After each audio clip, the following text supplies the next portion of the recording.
like to talk about who we're running against. A billionaire who calls women fat broads and horse-faced lesbians.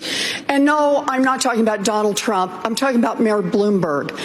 Democrats are not going to win if we just substitute one arrogant billionaire for another. I can't think of ways that would make it easier for Donald Trump to get reelected than listening to this conversation. It's ridiculous.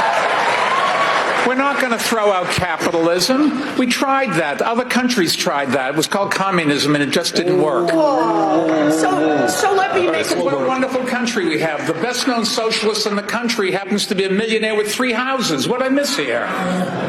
Well, you'll miss that I work in Washington, House 1. That's the first problem. Live in Burlington, House 2. That's good. And like thousands of other Vermonters, I do have a summer camp. Forgive me for that. Where is your home? Which tax haven do you have your home? New York City, thank you very much, and I pay all my taxes. You're staking your candidacy on your Washington experience. You're on the committee that oversees border security. You're on the committee that does trade. You're literally in part of the committee that's overseeing these things, and we're not able to speak to literally the first thing about the politics of the country to ourselves. Are you trying to say that I'm dumb, or are you mocking me here, Pete? I'm saying that you shouldn't trivialize I made that an error.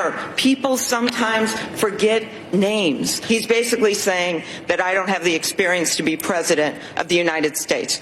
I have passed over 100 bills as the lead Democrat since being in the U.S. Senate. I am the one, not you, that has won statewide in congressional district after congressional district.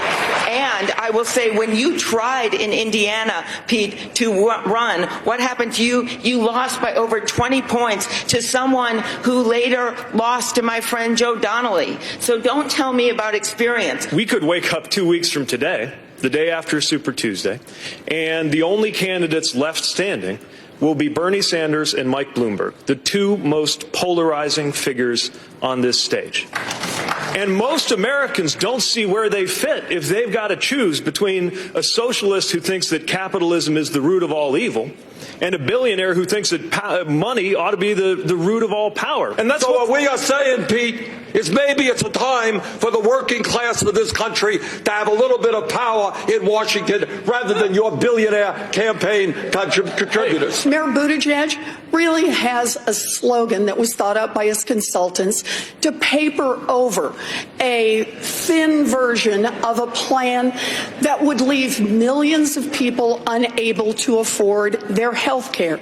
It's not a plan, it's a PowerPoint. And Amy's plan is even less. It's like a Post-it note, insert plan here. Bernie has started has a good start, but instead of expanding and bringing in more people to help, instead his campaign relentlessly attacks everyone who asks a question or tries to fill in details about how to actually make this work. And then his own advisors say, probably won't happen anyway. It's in the Senate in Washington. Let's talk about it. Let's talk about a major policy. Next question is my answers. Hello. Thank you. Senator Warren and Mayor Bloomberg, this question is for you. I want to talk about, this is the